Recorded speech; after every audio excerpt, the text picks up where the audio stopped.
Saul is back, and he might hold the key to literally everything. I'm talking about Luffy's ultimate sun god powers, the location of the final road poneglyph, and even the secrets to the Void Century themselves. Like seriously, this single giant here is going to change the entire story right now, but the only thing that absolutely blew my mind is this ocean in this chapter. Like, what even is this thing? Well, I actually think that this might be a major piece to unlock all the secrets behind all the strange things going on in Elbaf and its insane geography. But I of course want to start with Saul here though, and his potential to unlock Luffy's true powers right here, because this is one fake out death that I actually kind of am okay with and want it to happen. And now that Saul and Robin had their absolutely tear-jerking reunion, it has opened up the door to so much more that could happen and that we could learn in the next few chapters, starting with the literal key to Luffy's final form. I mean, think about it. For a long time I've now speculated that we haven't seen Luffy's final powers quite yet, logically, and you might be thinking, well, what are you talking about, Manu? Luffy has already now awakened his devil fruit and has all of his advanced form of haki. Of course he won't just be getting more power-ups. Well, if that sounds like you, that's actually where I think that you're gonna be wrong, because you have to keep in mind, I think that Luffy has only known about his true powers for about like a couple of weeks max in the storyline, so obviously he's gonna be far away from having mastered them. Also remember that at this point, I don't even think that Luffy already knows that he has a zone type fruit, and he doesn't know who or what a Nika even is. Plus, to me, it seems very clear that he has a lot more to learn in order to truly be able to defeat the final villains like the Gorosei or Imu. So this is where our favorite giant, Jaguar D. Saul, finally comes in to kick Luffy's butt a little bit. Because as we just learned in this very chapter, Saul is a history professor right here in Elbaf, which makes a lot of sense with him being, the keeper of the library of Ohara here, and possibly the road poneglyph, which we'll talk more about also in just a few moments, don't worry. But let's stay focused, because since he has all that knowledge at his fingertips, we can reasonably assume, I think, that out of anyone, he should know the real lore about the sun god Nika better than anyone. I mean, it's confirmed that the giants know about Nika and kind of even worship the sun god, so I'm just fully expecting some sort of explanation at least of who Nika was and exactly what his true powers also were. And while Luffy probably won't really care about the historical aspects of all of this, I do think that he will appreciate learning more about the true nature of his own powers, because it would actually lead him to learn new ways to use his fruit as well, I think. Just think of it similar to how when Rayleigh taught Luffy to properly use haki first. I mean, Luffy was able to upgrade his devil fruit abilities as well, pretty much. Now, that being said though, what exactly would a real upgrade to Gear 5th Luffy actually be able to do in the first place? Well, for starters, I do think that Luffy will need to get way better control of his abilities so that they don't drain his energy all the time after a couple of minutes, but that's not really something that I think that Saul will necessarily help him with. No. Instead, I do think that Saul might actually help Luffy unlock his true powers in a different way, because as we've seen already, Luffy can pretty much do whatever he wants with himself at this point. He can become giant-sized, he can run on air, he can catch literal lightning, and turn himself into all sorts of wacky shapes and forms, which is pretty awesome, don't get me wrong, and obviously also incredibly powerful and broken, but these things are temporary and mostly limited to his own physical body or things that he can touch. So not exactly quite god tier yet, if you ask me. I mean, just think about someone like Imu's abilities to control 5 ancient, demonic, powerful beasts, stealing life force, mental communication, teleportation. Like, these are all the powers of a real god, so I still do expect a lot more from Luffy as well. And the one way that this connects directly to Saul and the island of Elbaf here in general is that I can really see Luffy learning here that his powers can actually permanently affect the world around him, because as we'll discuss more in just a moment, Elbaf is really weird. I mean, really weird with its geography, its size, the sea clouds that really shouldn't be here. So I wouldn't be too surprised one bit if we learned that at some point this is all the result of Nika transforming Elbaf sometime in the distant past. Now, to get it out of the way, that obviously may not be the case at all, but it does seem the next logical step here for Luffy to expand his powers from affecting himself to being able to manipulate the environment around him in significant ways. And I mean, he's a zone type fruit, who knows, maybe even unlock something like a hybrid form or a full pure Nika form. Now what's actually insane to me though is that this is just the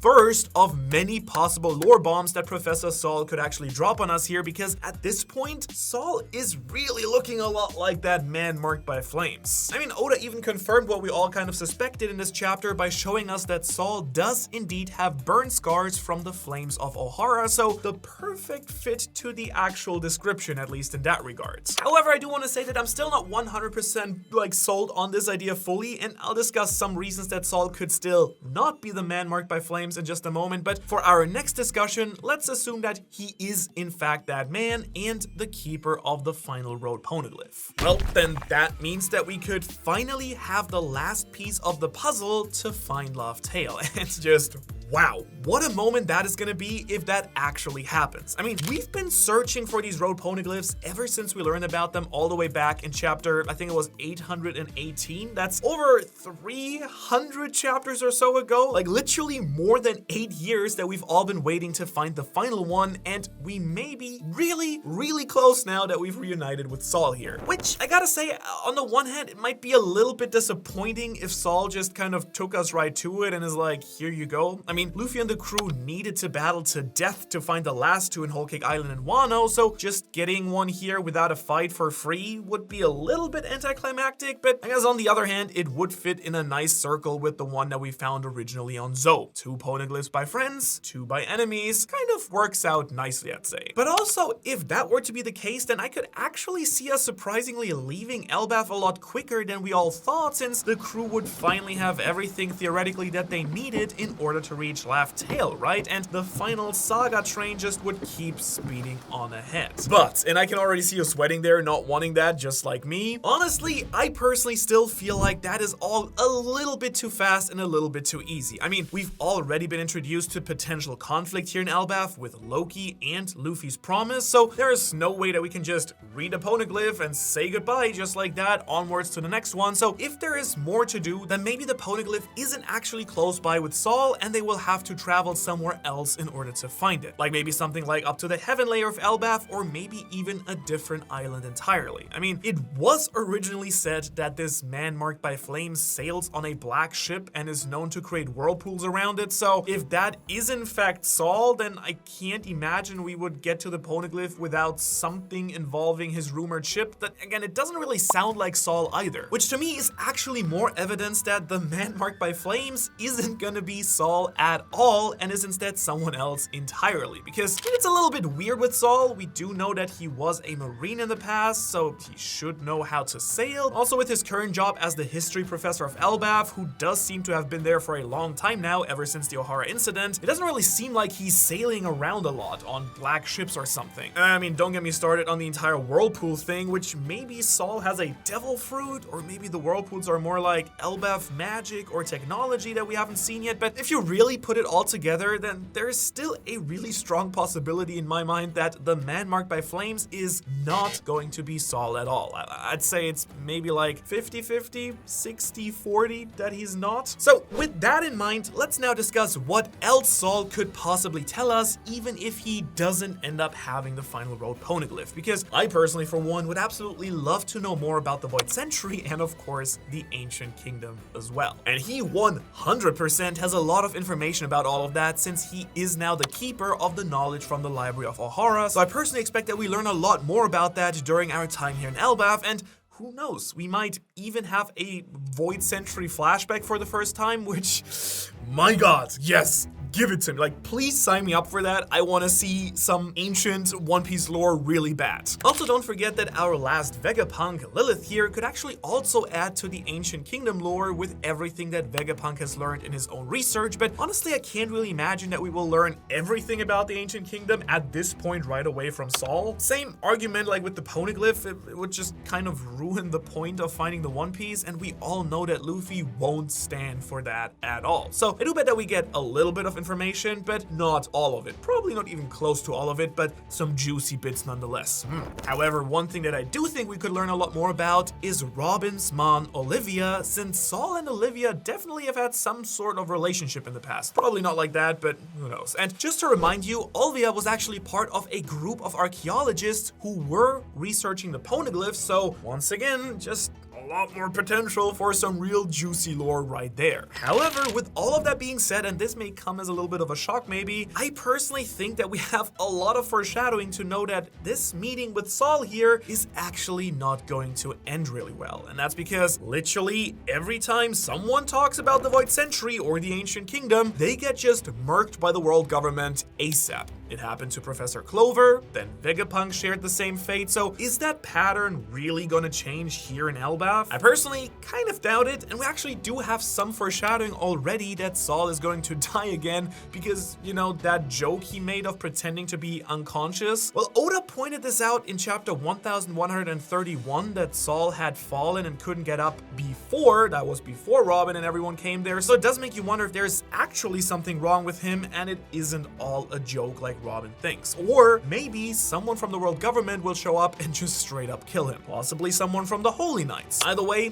after getting such a heartfelt reunion, and honestly, I was just bawling my eyes out reading it, we could be headed straight for a lot more tragedy here, which, as heartless as this is to say, it would kind of be fitting because it would leave Robin to inherit his will as the true final scholar of Ohara and the keeper of that library, which, who knows, Robin might even have to take with her onto the Thousand Sunny, with the Sunny then becoming the new library of Ohara, which in its own way could be a really nice thing. Alright, but I think that's enough talk now about the immediate future with Saul here, because now we just have to talk about what Saul's reunion with Robin means for another powerhouse fighter in the One Piece world as well, because as we saw in some of the flashbacks here, Saul only survived being frozen because the flames of the burning tree of knowledge melted the ice and thus allowed him to escape into the sea. Which, you know, at first glance might sound like he just got a little bit lucky there, but in reality, I think that this was pretty much all planned from the beginning. In my personal opinion, there is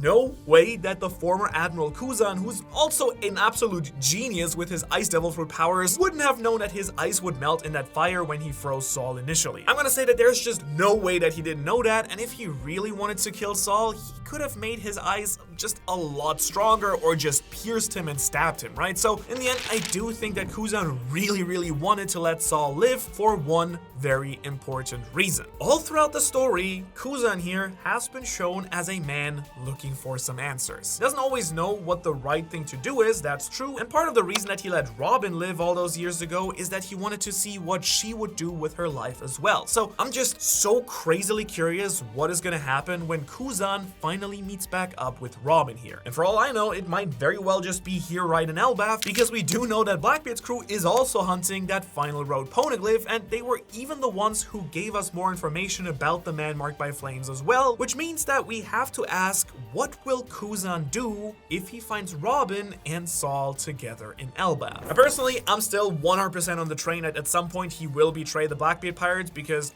he wondered what Robin would grow up to be. And at this point, I do think that we can see that Robin has turned into a really truly good person and not the monster that the world government wanted her to be. Plus, he probably wants to know the answers that Saul had found as well. So the only question is, will he become an ally, or does he have some other role to play with the Blackbeard pirates first? Or who knows, maybe he'll just do the really smart choice and join the official Ohara channel Patreon by using the link in the description below, which will give him exclusive access to tons of awesome bonus content, incredible artwork, and much more, like some early reactions to the chapter. And if you want to support the channel with Kuzan in making even more amazing videos in the future, hopefully, you can help us out that way as well. Shout out to everyone on that list. But now enough about Saul at this point. Let's talk about Robin, because man, what a journey that girl has been on. I mean, this touching reunion, of course, isn't only just an emotional moment for all of us. I'm just tearing up talking about it, it might also kick off a chain of other reunions for the Straw Hats potentially that we'll discuss in just a moment as well. I want to get into that, but for now, let's give our favorite archaeologist here her flowers first, because in this chapter, we saw even more of just how terrible and like pitiful her life truly was. People constantly wanting to kill this young girl, calling her a monster, and even being framed for sinking the civilian ship in Ohara. I mean, that's just so terrible. Like blaming the thing that Akainu did on her, I totally understand why she was crying and didn't want to even live anymore. Truly, I still think the most tragic backstory in One Piece, but because of the words of her own mother and Saul and her friends who demanded that she say that she wants to live, she actually ended up surviving and is here now with her friends, absolutely happy and fulfilled. Which is just absolutely amazing, and I mean, Robin really needed that, together with the haircut. Like, she's been left out a little bit ever since the time skip, and this has finally done her character some more justice, I think. And honestly, it's chapters just like this one which have these peaks of character development, especially for the Straw Hats, which are just some of my all-time favorite things to read in this story. Now, what is different about this scene, though, is that it's actually the first of its kind. And if you don't know what I mean here, let me explain a little bit. You see, basically every Straw Hat has a friend slash mentor or parent that they've been waiting to reunite with, right? I mean, for Luffy, that is Shanks. For Zoro, that's, I guess, Mihawk, not Kuina. You kind of get the idea. Well, so far in the story, though, none of the Straw Hats have even met with their mentor until this very chapter, with Robin finally meeting Saul. And again, we've already talked about the importance of this and what might happen next, but from a much broader storytelling perspective, this really is the start of the final stretch of the story for me. In fact, I wouldn't even be surprised if we start getting one or more of these reunions in every arc going forward, kind of catching up and like bringing these character arcs for each of the Straw Hats slowly towards their ends. And also quickly, just to name them all, might as well, besides the ones I've already mentioned, we have Usopp waiting to meet with his father Yasopp, which could, by the way, very well likely happen in this arc, as well as in an epic sniper showdown at some point. Then we have a bunch of them that I don't really expect until the very end of the story, like Sanji reuniting with the Baratier chef Zeph, Chopper seeing Dr. Kureha again, and Brook, of course, seeing Laboon after these many decades. Now, Nami, of course, wants to show off her map of the world to her sister and family back home. Reunions for Frankie and Jinbei are a little bit more unclear. I guess Frankie, I'm sure, would want to see his Frankie family again, or he could just want to see his old shipbuilding buddy Iceberg, or brother, I guess. That, of course, happening once he goes all the way around the world. And for Jinbei, he most likely just wants to see his entire race of fishmen living up on the surface once again as well. So again,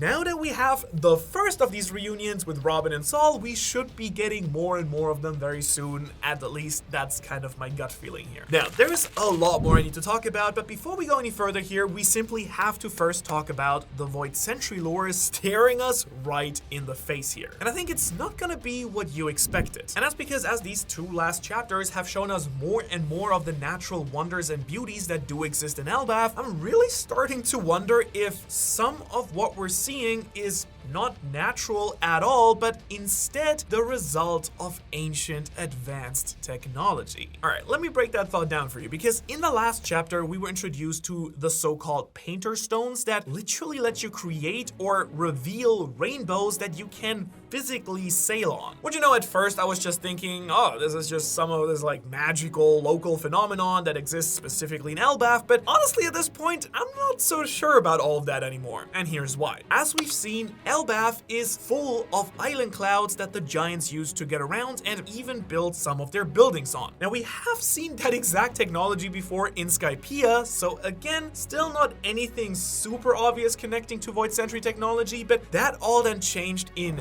this chapter when Lilith points out that technology developed in Egghead Island would absolutely easily work here in Elbaf. And now the exact reason that she gives for this is because the atmosphere surrounding this giant giant tree is essentially the same as the artificial atmosphere that Vegapunk created back on Ekid. Which immediately made me go, why is that the case? Like, what exactly makes the atmosphere in Elbaf so special? And, well, it is really wild to think about, but also actually makes a lot of sense the deeper you go. For example, we do know that Vegapunk visited Elbaf in the past, so that must be when he got his inspiration for his artificial atmosphere. But the real interesting part, I think, comes when we do remember that much, if not most of Vegapunk's scientific advancements have actually come from studying the past, such as the development of his Mother Flame energy source that came as a direct result of studying the Iron Giant. And so with that understanding put together with the idea that Vegapunk also copied the atmosphere in Elbaf to power his incredible technology, well, I personally just can't rule out the idea that Elbaf's atmosphere was also artificially created sometime long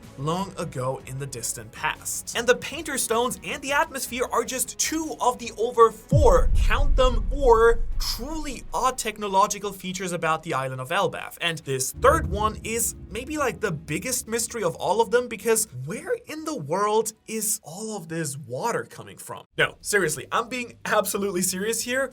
We are way up in a massive tree. How in the world is there this much water just constantly flowing down from the branches? And what's even weirder is that the water right here seems to be flowing from inside the castle? Like, what's up with all of that? And the more I thought about this, like, I came to the conclusion that there are really just a few options here that we can actually speculate about. And the first option here is that this is simply rainwater, but honestly, I don't think there is enough rain in the One Piece world that would make all of this water all the time constantly, even when it's sunny. So a much more interesting option is that the water is actually somehow coming from inside the tree itself. Now, trees actually naturally move water up from their roots all the way up to their highest branches to, get to the leaves and stuff. So maybe that is what we're seeing here. Why would it do this though? Like, I personally don't really know, but I'm really interested in this idea because it might mean that there is a special water source way down at the very base of the tree, possibly even below the seafloor itself. Which of course also possibly brings up the idea, is the Atom Tree actually a lot bigger? And it's just basically kind of what happened with Wano moving up Mount Fuji, where like this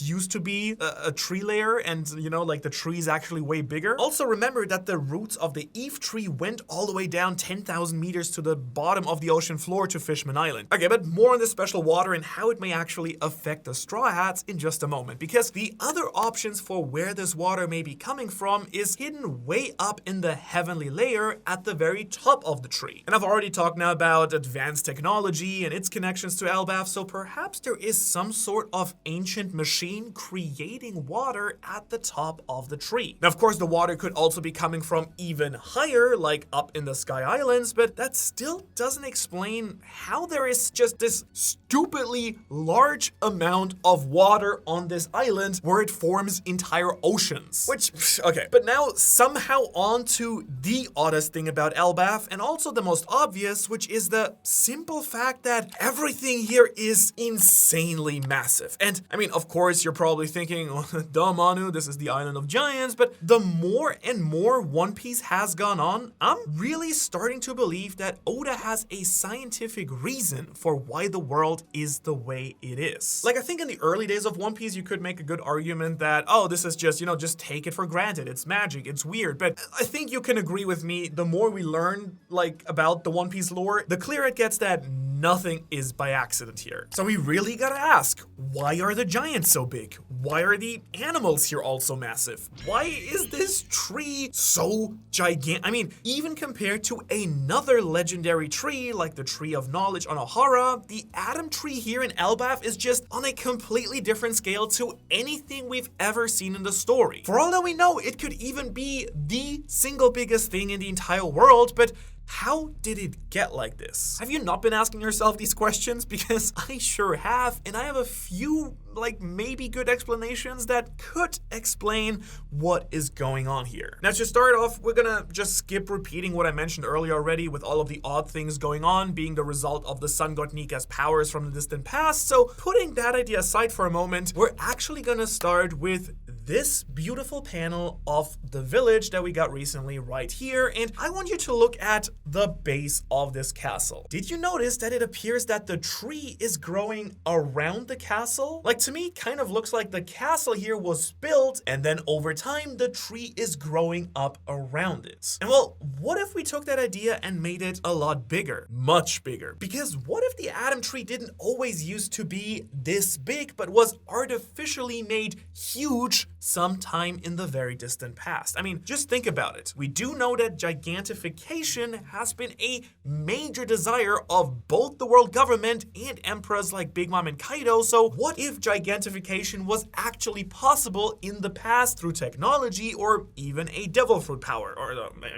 Devil fruits may be technology. And then, maybe to escape the worldwide flood, the entire Adam tree was made into one giant version of itself, which could explain the huge size compared to the Tree of Knowledge, and also why everything is so incredibly darn big here. I mean, even the sword poking through the branches that we saw a few chapters ago as well. And even though I like this idea a lot, gigantification through technology or a devil fruit is just one option. And this next possibility is gonna make things very, very interesting and complicated for the Straw Hats, because now I want to talk a little bit more about the water. Yes, I've already mentioned how its origin is a major mystery, but that's not the only secret that I've been obsessed with, and for that idea, I was kind of reminded of a scene from another one of my favorite stories, The Lord of the Rings, where the two hobbits, Merry and Pippin here, actually grow taller a little bit by starting to drink magical water in the ancient forest called Fangorn. And I probably won't be doing it right now because One Piece has been, not super hype recently, but at some point I do want to make a video about all the crazy parallels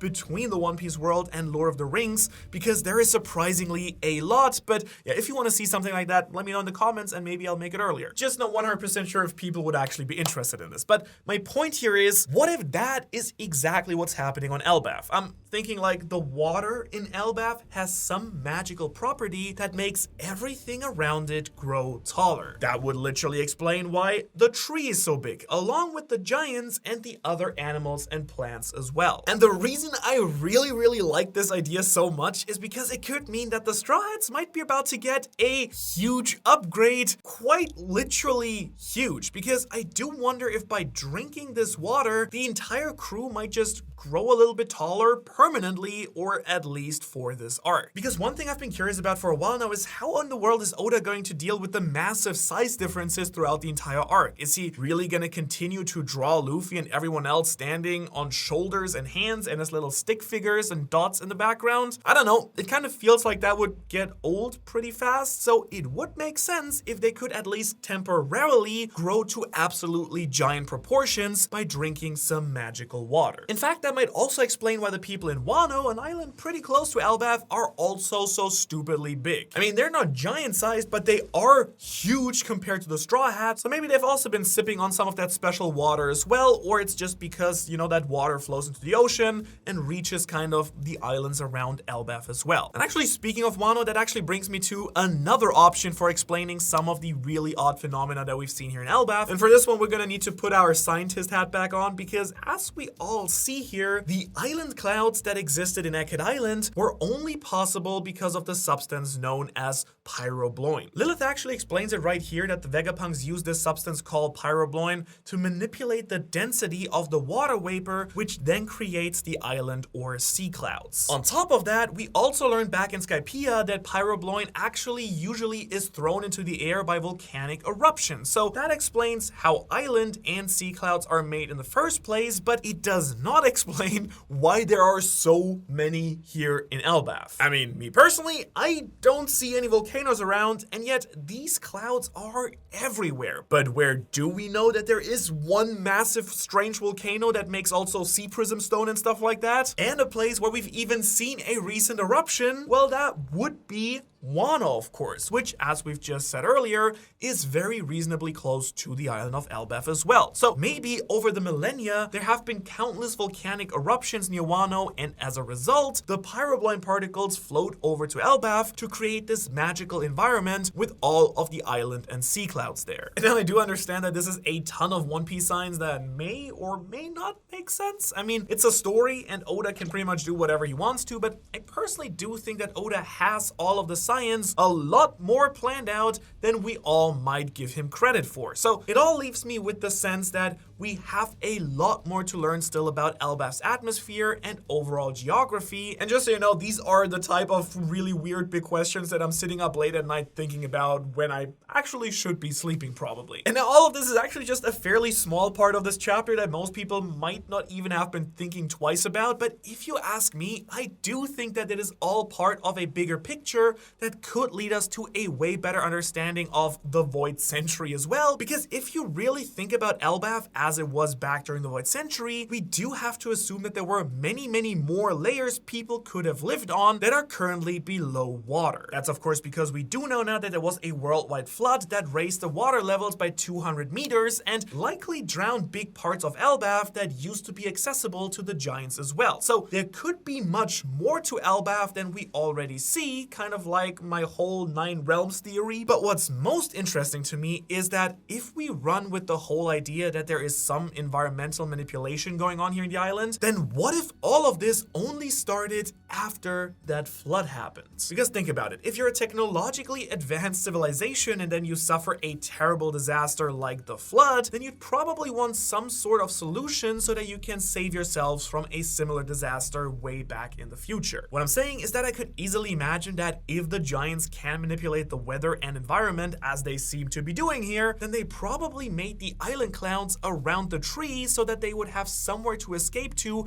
if the water was ever going to keep rising again and again. I mean, that's certainly one guaranteed way to protect yourself from flooding, but if that were to be true, and trust me, I know we're getting way deep into lore here, I'm aware of it, but anyway, imagine it. Then what if the giants created the island clouds that now exist all across the sky of the One Piece worlds? Like, what if they're literally the one reason that the White Sea and the White Sea even exist at all? Because I could personally absolutely see that being the case. I mean, we already do know that there is a path of the High West that is the normal way people reach the Sky Islands, and on top of that, this path has long been speculated to be right here in Elbaf because of that really giant tree up here. So that would make a ton of sense then if the entrance to the Sky Islands is also the place that originally created most of them as well. Seriously though, who would have thought that the giants of all people would be the ones to master air travel with their painter stones and ships that fly with clouds? I mean, there's your first major plot twist for this week right there. Instead of a land of myths and legends and magic and, I don't know, rainbows like we all expected it to be, it might actually be an island crammed full of ancient technology. But it just goes to show that Elbaf might be the one place in the One Piece world that is kind of like a little bit of a time capsule of the ancient kingdom, since we do know for a fact that the world government has never ever been able to conquer this place. And so I think it would just make a lot of sense if they had some things around here dating back to the Void Century and even further into the past as well, which of course means that they most likely hold the key to understanding the past, just how we've speculated at the beginning of this video as well.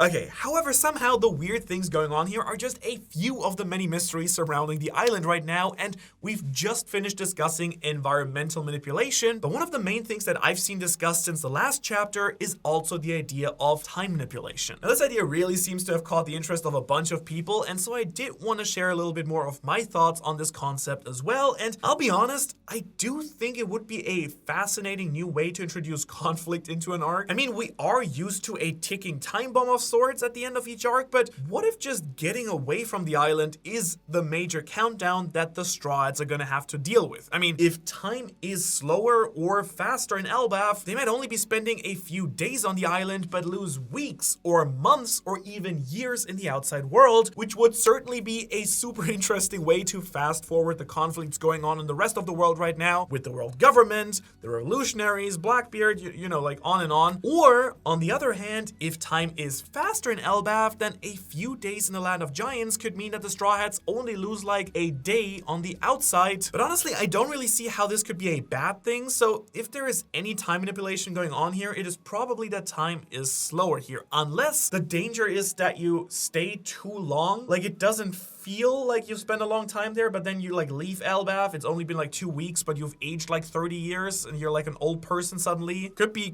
an explanation, I guess. But sticking with some of the comments that I've seen in the One Piece community, fans continue to speculate about the identity of the mystery man that we also saw last walking through the forest at the end of the previous chapter. And while we've already gone through some options like Shiki or, my favorite, Skopper Gaban, I saw a few other really interesting thoughts that this person is actually none other than our boy, useless Captain Kids. Yes, that very kid who got one shot by Shanks just a while back, but honestly, this person being Kid, I guess would make a lot of sense as well, at least from a narrative perspective. I mean, we already know that he was here in Elbaf, so assuming he somehow survived Shanks' crazy divine departure and drowning, then he should be here. And he could be the one waiting for the Straw Hats to show up as his ticket of the island as well. Now, on top of that, he would be the perfect way to start more conflict into the arc as well, because I have absolutely no doubt that he would want the poneglyph information, plus I could definitely see Kid teaming up with someone like Loki. Come on, you know that they both kind of give off that same chaotic energy vibe, and Kid could certainly use some firepower on his side of the aisle as well. So yeah, while the silhouette doesn't seem to like super exactly fit Kid's profile, it could make a lot of sense for the story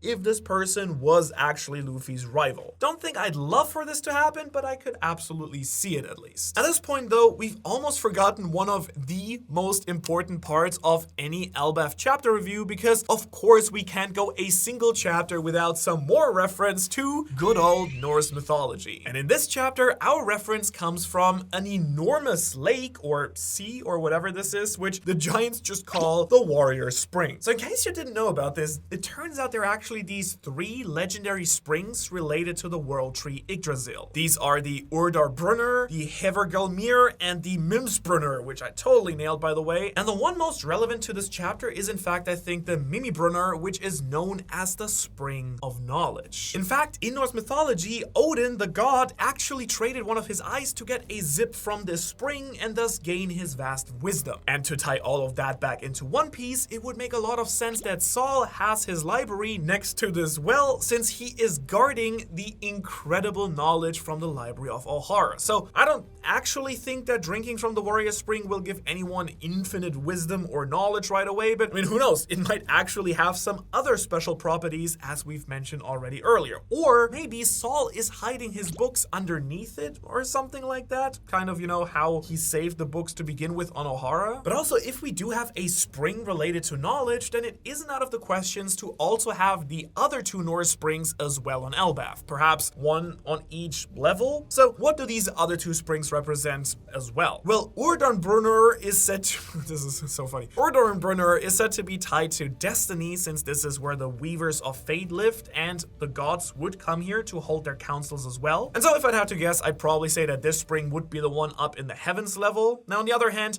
the final spring, Hevergelmir, is a really interesting one as well to consider, because according to Norse mythology, Hevergelmir is the source of all water in the Yggdrasil tree from which all rivers flow. And since we've now, you know, already talked a bunch about how weird it is to have all this crazy water flowing from the top of the tree, then maybe it does after all make the most sense for Hevergelmir to be at the top, where it is just pouring out endless amounts of water. Really, the only issue with that idea is that Hevergelmir is said to be home to the Nidhogg dragon, which we do know is supposed to be eating away at the roots at the bottom of the tree. And we've also been talking about the possibility of Loki having a Nidhogg devil fruit, because he also wants to burn the world down as well. So clearly there is some things that wouldn't quite fit in with the thing that Oda has done for Elbaf, but it is pretty likely at this point that Oda has taken at least some inspiration from these springs when designing the legendary land of the giants as well. Plus, I can just imagine Luffy doing something crazy if he finds out that there is a forbidden magical spring in Elbaf. You know that he's just gonna be jumping into that, almost drowning at some point, if it actually exists. Also, speaking of Luffy, despite all of the feel-good vibes of this chapter, we can't forget that Luffy made still some sort of weird promise with Loki, and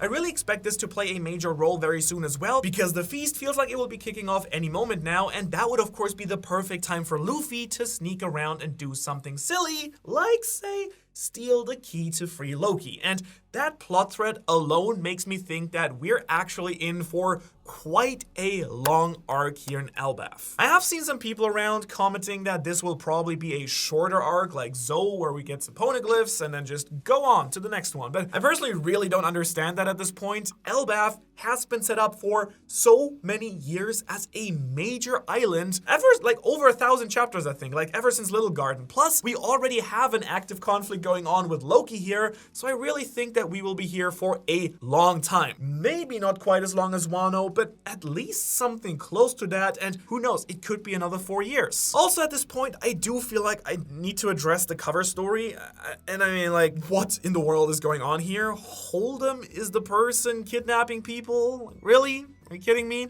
I was kind of hoping for this mystery to end with someone a little bit more interesting, because clearly someone like Yamato can absolutely low diff Hold'em all day, but who knows, maybe this is all leading to the reintroduction of Kaido or even Big Mom or something. I mean, we even did have a Big Mom drop mentioned in this chapter, so that just adds to the possibility that she might show up again. Honestly, at this point, I'm kind of losing a little bit hope for this specific cover story, unless there is this one major piece of payoff in the last, last page we get for it. Okay, but all of this now brings me back to one really exciting thing, because very soon we will learn the true secrets of Luffy and the Sun God Nika, which I honestly just can't tell you how excited that makes me, because if you didn't know, One Piece is full of biblical references that hint at the fact that Luffy might actually represent the devil and Jesus, which sounds insane, I know, and if you want to know exactly why Luffy could be the savior and destroyer of the One Piece world, you can watch that really crazy but fun video. Like, this theory I'm really proud of. Like, we worked on it for a long time, a lot of cool things, go check it out. As always, thanks so much for watching. Thanks to all my beautiful and fantastic Patreon people. Again, check it out if you want to, and otherwise, I will see you in the next one.